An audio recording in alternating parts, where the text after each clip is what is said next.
अस्सलाम वालेकुम जी। पाक आर्मी सलूट है। लो जी, अल्लाह ताला ने इतनी बड़ी फतूहात दी है, इतना बड़ा इनाम दिता है, इतनी बड़ी अल्लाह ताला ने खुशखबरी दी है कि मैं कहना बई यकीन करो बई सोच भी नहीं सी सकते। असी चाहते सी कि कुछ देर होर कट जाता, कदे एक दिन कट जाता ना, 24 घंटे होर कट जाता, दड़ाला कट छड़ना सी। ते अल्लाह की मेहरबानी नाल पाक आर्मी ने अल्लाह की मदद नाल यकीन करो बई ओदे चिहां कढ़ा दित्तियां, पड़हचे उड़ा दिते ने, ओदे एयर बेस के ओदी हर चीज़ काबू कर गए सन। और एनू कहंदे जी अल्लाह की गायबाना मदद। अगर तवक्कल ओदे ते होवे ते मैं कहना एफो जे एक इंडिया के कदे 20 इंडिया भी होवन ते अल्लाह की मेहरबानी नाल इस आर्मी नूं कोई भार ही कोई नहीं है भी, क्योंकि ये जवान जिहड़े ने, ये मुजाहिद जिहड़े ने, ये फौजी जवान जिहड़े ने, ये अफसरान जिहड़े ने, उन्हां दे विच जज्बा ईमानी है। उन्होंने इस गल का कोई खौफ नहीं कि असी मरांगे तो कित्थे जाणदे, सानू पता है असी मरांगे तो कित्थे जाना। उन्होंने पता है कि वह मार के कित्थे जाणदे, वो दुनिया ते भी सड़दे ने पे, उन्होंने आखरत ते भी सड़ना। लेकिन असी इंशाअल्लाह जनाब मेरी दुनिया ते भी कामयाब आ, इत्थे भी असी गुलाब के फुल्लां की तरह खिले हुए, और अगले जहान भी असी जिहड़ा वो चहचहांदे परिंदियां दे विच साडियां रूहां प्रवास करन दियां। और ए समझ लो कि ये एक कह सकते हो भी एक स्टार्टिंग सी। 4 ਤੋਂ 5 घंटे कोई मन ही नहीं रखता है, कोई जंगा नहीं है। 4-5 घंटे केड़ी जंग है? 4-5 घंटे तो बंदा उंज छोड़ लांदा। 4-5 घंटिया दे विच जाके उन्हें पैर फड़ लेने, ठीक है। वही फिर अब्बा जी है, वही फिर वही पुराना रिवाज है उन्होंने, बड़ा पुराना 1999 का। फिर वो जरा जाके तो एक बारी सानू माफ़ी लै दो, एक बारी साडा तरला, तो हूँ लम्हे पै गए, तो हूँ सीज़ फायर कर दो, माफ़ी दे दो। यह बहुत बड़ी खुशखबरी है पाकिस्तानियों तुहाडे वास्ते। अल्लाह ताला तुहानू कामयाब करे, कामयाब तरीन करे। और पाक आर्मी नूं जनाब मेरी साडा ऐसा सलूट है, ऐसा सलूट है कि असी लफ्ज़ां 'च बयान नहीं कर सकते। जिन्हें जुरत का मुजाहरा किया, 2-4 दिन लोग बड़े परेशान सन भी क्यों नहीं जवाबी कार्रवाई हो रही, लेकिन असल हिकमत अमली सी। हर चीज़ की एक हिकमत अमली होंदी है, जज्बाती फैसले नहीं होंगे। लेकिन जो उन्होंने किया तो फिर समझ लो 5 ਤੋਂ 10 सवेरे 5 ਤੋਂ लैके 10 बजे तक अगले नूं बेबे याद करा छड़ी है, अगले नूं 20 साल तड़ी कर छड़िया भी। अगों वो सोचण नहीं लिया, अगों उन्होंने पता होगा भी मैं छेड़िया तो यदा जवाबी कार्रवाई की होनी है। तो तुसी फिक्र ना करो, अल्लाह ताला तुहाडी गायबाना मदद करता है। और अल्लाह ताला समझ लो कि हर उस शख्स के नाल जिहड़ा तवक्कल उहदे ते रखदा है, वो यकीन उहदे ते और हक ते जिहड़ा बंदा है, क्योंकि शरारत उन्होंने की सी और अगे भी कितनी बारी करता है। और कई इलैक्शनां वास्ते और कदे कोई ड्रामा करता है। और जिस प्यो का पिछे हाथ सी ना, उन्हें ही फिर बांह दी है, तो उन्हें फिर हाथ भी मगरू ला दिता है। वो जिन्हों के सिर ते लड़ते हैं, वो अगे ही पुराने उन्होंने यार बेली जिहड़े ने उन्हों की मदद करते आए। लेकिन कोई गल नहीं, कोई फिक्र नहीं, ये जो तुहाडी मर्जी पे करन, ठीक है। तो दुआवां याद रखियो, यकीन करो भी बहुत बड़ी अल्लाह ताला ने फतूहात दी है। साड़ी आर्मी की जुरत नूं बार-बार मैं कह रहा भी सलाम है। और आर्मी की वास्ते दुआवां भी करो, और आर्मी दे नाल उतनी मुहब्बत करो भी जितनी तुसी अपने आप नाल करदे हो। हर इंसान की अपनी मुहब्बत होंदी है ना अपने आप नाल, ऐनी मुहब्बत आर्मी नाल करो, क्योंकि आर्मी है तो असी है, क्योंकि वो दफा करते हैं, वो बार्डरां ते सारी रात जागते हैं, असी सारी रात सोने। ये उन्हों का पैर है, उन्होंने ड्यूटी है।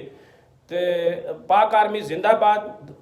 और इस मुल्क ने रहंदी दुनिया तक इंशाअल्लाह कायम दायम रहना है। फिक्र ना करया करो जज्बाती तौर पर। कोई अल्फाज कुछ चंद लोग इस तरह दी फेक वीडियो बनाते हैं जिहड़े पाक आर्मी के खिलाफ, वो समझ लो एक साजिश का हिस्सा होंदे ने। उन्हां दीयां गल्लां ते कंन ना रखा करो।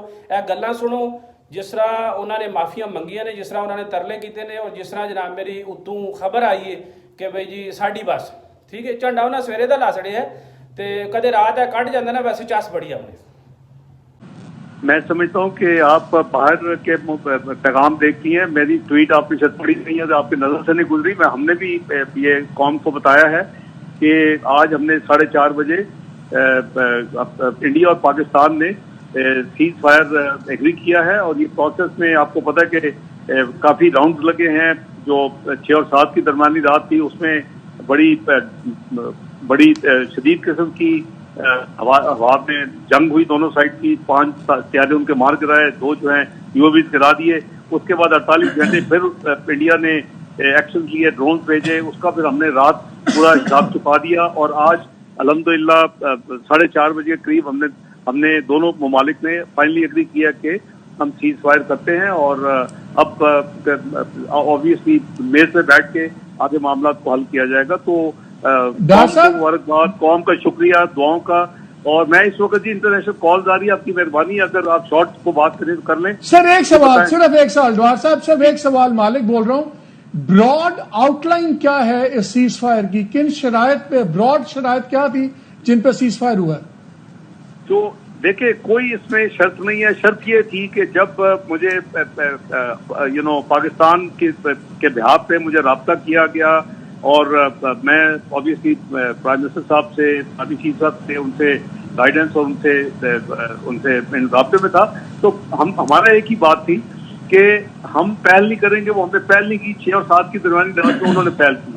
نمبر 2, جو انہوں نے اگلے 48 گھنٹے میں جو کچھ کیا اس کے بدلے میں ہم نے رات کو فیصلہ کیا کہ ہمیں اس کا ایک بھرپور رسپانس دینا پڑے گا اور کرنا چاہیے, اور وہ ہم نے کیا. اس کے بعد پھر آج ایکٹیویٹی کئی ممالک انکلوڈنگ امریکہ کے جو سیکٹری روبیو ہیں, اور دوسرے ممالک کے, سعودی عربیہ کے جو اپنا پرنس فیصل ہیں, پھر ترکی کے وزیر خارجہ حقان ہیں, تو یہ سب لوگ پھر جو ہمارے ویل وشر ہیں, تو دونوں سیٹلنگ میں ہمارا ایک ہی تھا کہ پاکستان تیار ہے, لیکن اس شرط پر کہ اگر انڈیا نے جو کچھ ہم نے رسپانس دیا ہے اس کے بعد ایک دفعہ وہ کریں گے تو پھر ہم بھی دوبارہ کریں گے.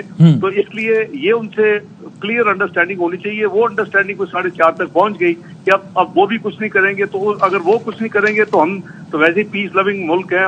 ہم الحمدللہ ہماری قوم کا جو ہے وہ بڑا مورائل ہائی تھا, اور قوم نے دیکھ بھی لیا کہ افواج پاکستان نے اپنی جو دلیری کے ساتھ کام کیا, اور وزیر اعظم شہباز شریف نے خود فرنٹ سے لیڈ کیا. تو یہ سارا الحمدللہ کولیکٹیو ایفرٹ, ٹیم ایفرٹ ہے مالک صاحب, اور آپ نے اس کا رزلٹ دیکھا کہ الحمدللہ سرخ ہوئے عزت آبرو کے ساتھ, اور ہم نے یہ ایک دکھا دیا ہے کہ کسی کی ہیجمنی اس خطے میں ایکسیپٹیبل نہیں ہے, اور پاکستان جو ہے وہ الحمدللہ ہر قسم کا مقابلہ کرنے کے لیے تیار ہے. تھینک یو سر, بہت بہت شکریہ. پاکستان کے نائب وزیر اعظم اسحاق ڈار صاحب اپڈیٹ کر رہے تھے, اور اب تک کی سب سے بڑی خبر اس وقت, دنیا کی سب سے بڑی خبر یہی ہے, عالمی منظرنامے کی سب سے بڑی خبر یہی ہے جو کہ ہم آپ سے شیئر کر رہے ہیں نشریات میں. آپ کو مطلب نشریات کچھ آ رہی ہے, میں آ گیا نشریات میں, اپنے آپ کو نشریات میں خوش آمدید کہتے ہیں, لیکن اس سے اچھا آغاز مجھے نہیں مل سکتا ہے نشریات کا آغاز کرنے کے لیے. امریکی صدر ڈونلڈ ٹرمپ کا یہ ٹویٹ اب سے کچھ دیر قبل کا, کہ جو کہ آپ نے سنا, جس میں وہ کہتے ہیں after a long night of talks, جو کہ ظاہر ہے بات بتا رہے ہیں کہ اس کا مطلب یہ کہ پس پردہ روابط مسلسل جاری تھے.